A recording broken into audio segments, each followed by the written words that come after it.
বছরের মাস কয়টা? বছরের মাস 12টা। ইংরেজিতে 12টা, আরবিতে 12টা, বাংলায় কয়টা? এটা নির্ধারণ করছে কে? জোরে বলা, নির্ধারণ করছে কে? নাকি দুনিয়ার মানুষ নির্ধারণ করছে? আল্লাহ রাব্বুল আলামিন মহাগ্রন্থ আল কোরআনুল কারীমের 9 নম্বর সূরা সূরাতুত তাওবার 36 নম্বর আয়াতের মধ্যে ঘোষণা দিয়েছেন, বান্দারা শুনো, ইন্না ইদ্দাতাশ শুহুরি ইনদাল্লাহি 12 শাহরান ফি কিতাবিল্লাহি ইয়াওমা খালাকাস সামাওয়াতি ওয়াল আরদ।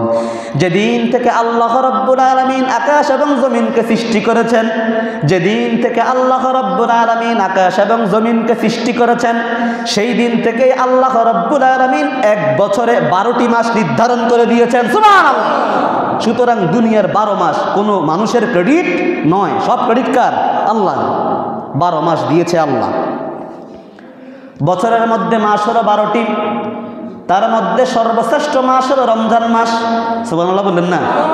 এই রমজান মাস সর্বশ্রেষ্ঠ হয়েছে তার একটি কারণ, আল্লাহ রাব্বুল আলামিন রমজান মাসে এমন একটি রাত দিয়েছেন, এমন একটি রাত রমজান মাসে দিয়েছেন, যেই রাতটা আপনি ইবাদত করতে যদি পারেন, ইবাদত বন্দিগিতে কাটিয়ে দিতে পারেন, তাহলে আল্লাহ রাব্বুল আলামিন আপনাকে 1000 মাসের চাইতেও বেশি সওয়াব দান করে দিবেন। সুবহানাল্লাহ।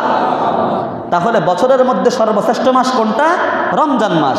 এই রমজান মাস সর্বশ্রেষ্ঠ হয়েছে তার একটা কারণ হলো এই মাসের মধ্যে একটা রাত আছে। বলেন তো সেই রাতটার নাম কি? লাইলাতুল কদর। আমরা কোরআনের শব্দটা শিখি, শব্দটা কি? লাইলাতুল কদর। জোরে বলেন, লাইলাতুল কদর। সবে কদর বললে গুনাহ হবে তা না। বছরের মধ্যে সর্বশ্রেষ্ঠ মাস হলো রমজান মাস।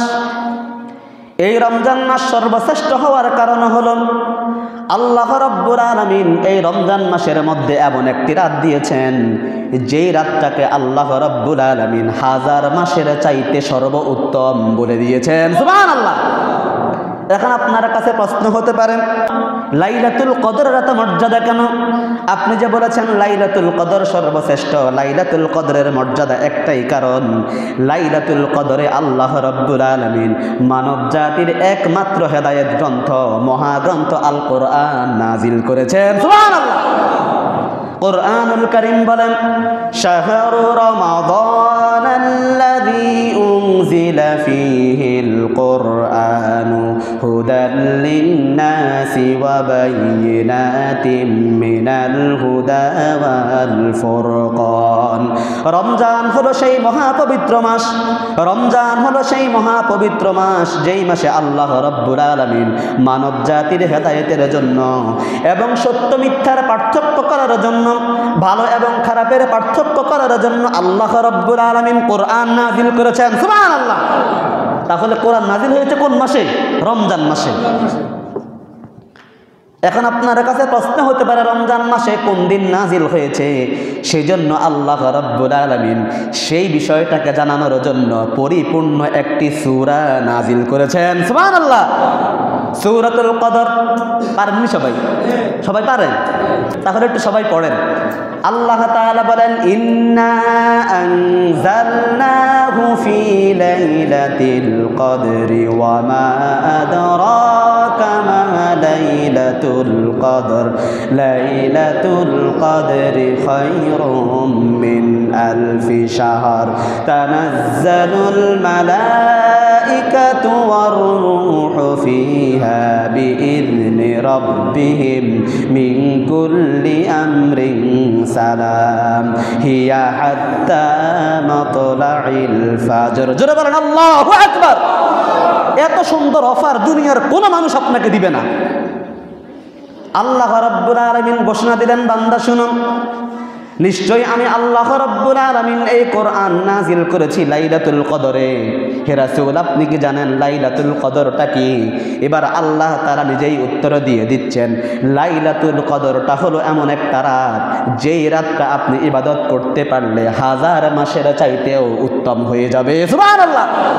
সেই রাতটা কি হয় শুনেন, ফেরেশতারা আল্লাহ রাব্বুল আলামিনের পক্ষ থেকে নাজিল হয়ে যায় দুনিয়াতে। জিবরাইল আলাইহিস সালামের নেতৃত্বে ফেরেশতারা দুনিয়াতে চলে আসে আর বলতে থাকে, ও আল্লাহর বান্দারা, ও নবীর উম্মতেরা, শুনো, তোমাদের উপর সালাম, তোমাদের উপর শান্তি, আমরা আল্লাহর পক্ষ থেকে তোমাদের জন্য শান্তি নিয়ে এসেছি। এইভাবে করে ফেরেশতারা ফজরের নামাজ পর্যন্ত অবারিতভাবে ঘোষণা দিতেই থাকে। সুবহানাল্লাহ। সুতরাং যদি কেউ লাইলাতুল কদর পেয়ে যায়, আল্লাহ তাআলা বললেন ওই ব্যক্তি 1000 মাসের চাইতে বেশি, তার মানে কমপক্ষে 83 বছর 4 মাস ইবাদত করলে যেই সওয়াব পাবেন তার চাইতেও বেশি সওয়াব আপনি এক রাতে পেয়ে যাবেন। সুতরাং লাইলাতুল কদর তালাশ করার দরকার আছে নাকি নাই? এটা এখন লাইলাতুল কদর কবে? আমরা মনে করি খালি 27-এর রাত, আমরা মনে করি কত? 27-এর রাত। এই একটা ভুল ধারণা আমাদের। হাদিসের মধ্যে রাসূল করিম সাল্লাল্লাহু আলাইহি ওয়াসাল্লাম বলেছেন, আমাকে লাইলাতুল কদরের তারিখটা নির্ধারণ করে বলে দেয়া হয়েছিল, আমি ওটা মানুষদেরকে বলবো। বের হয়ে দেখি 2 জন মানুষ কি করে? ঝগড়া করে। কি করে? ঝগড়া করে। এই ঝগড়া থামাতে গেলেন রাসূল করিম সাল্লাল্লাহু আলাইহি ওয়াসাল্লামের মাথা থেকে আল্লাহ রাব্বুল আলামিন সেই বিষয়টাকে তুলে নিয়ে গেলেন। আর আল্লাহ তাআলার বান্দা আমাদের নবী মুহাম্মদ সাল্লাল্লাহু আলাইহি ওয়াসাল্লাম বিষয়টাকে আবার রিপিট করতে, আবার জিজ্ঞাসা করতে লজ্জিত বোধ করলেন। তিনি আর জিজ্ঞাসা করেন নাই। তখন রাসূল বললেন, তাহাররু লাইলাতাল কদরি ফিল আশরিল আওয়াখির, ফিল আশরিল আওয়াখির মিনাল উইতর। রাত রমজানের শেষ 10 দিনে যে বিজোড় রাতগুলো আছে, 21, 23, 25, 27, 29, এর যে কোনো একটা তারিখের কথা আল্লাহ তাআলা আমাকে বলেছে। সুতরাং তোমরা এই রাতগুলোর মধ্যে সব সময় লাইলাতুল কদর খোঁজ করার চেষ্টা করো। সুবহানাল্লাহ। কিন্তু আমরা খালি বসে আছি কি? 27-এর রাত। 27-এর রাত হতে পারে, সম্ভাবনা আছে, অনেক ব্যাখ্যা বিশ্লেষণ করে গুরুত্ব দেওয়া হয়েছে 27-এর রাত, ঠিক আছে। কিন্তু 27-এর রাত আপনি ধরে বসে থাকবেন, মনে রাখবেন আপনার এই প্রজেক্ট লসও হইতে পারে। যদি আপনি লাইলাতুল কদর হারিয়ে ফেলেন, 83 বছর 4 মাসের ইবাদত বন্দিগি থেকে আপনি কি করবেন? বঞ্চিত হয়ে যাবেন।